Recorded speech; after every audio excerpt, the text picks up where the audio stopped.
ഇന്ന് നമ്മൾ പരിചയപ്പെടാൻ പോകുന്നത് സ്കൂൾ കുട്ടികൾക്കും രക്ഷിതാക്കൾക്കും ഏറെ പ്രയോജനപ്പെടാൻ പോകുന്ന ഒരു ആപ്പിനെയാണ്. സംസ്ഥാന സർക്കാർ പുറത്തിറക്കാൻ പോകുന്ന വിദ്യാവാഹിനി ആപ്പ്.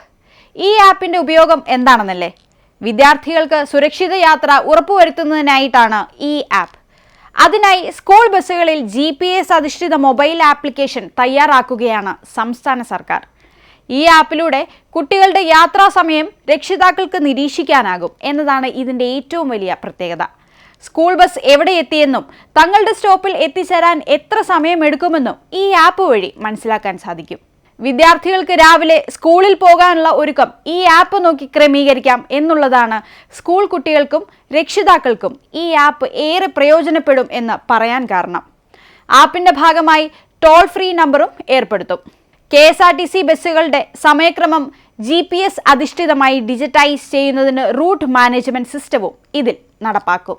പൊതുയാത്രാ വാഹനങ്ങൾ ഉപയോഗിക്കുന്നവർക്ക് ബസ്സുകളുടെ സമയക്രമം മൊബൈൽ ആപ്പിൽ അറിയാനാകും. സ്കൂൾ ബസ്സുകളെ GPS വഴി ഗതാഗത വകുപ്പിന്റെ സെർവറുമായി ബന്ധിപ്പിക്കും.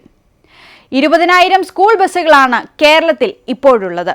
അതിൽ 14,000-ഓളം ബസ്സുകൾ ഫിറ്റ്നസ് പരിശോധന പൂർത്തിയാക്കി GPS ഘടിപ്പിച്ച് നിരത്തിലിറങ്ങിയിട്ടുണ്ട്. സ്കൂൾ ബസ് എവിടെ എത്തിയെന്നും തങ്ങളുടെ സ്റ്റോപ്പിൽ എത്തിച്ചേരാൻ എത്ര സമയമെടുക്കുമെന്നും ഈ ആപ്പ് വഴി മനസ്സിലാക്കാൻ സാധിക്കുന്നതിലൂടെ രക്ഷിതാക്കൾക്ക് ടൈം മാനേജ്മെന്റ് കുറച്ചുകൂടി ഈസിയാക്കാൻ സാധിക്കും. Thank you.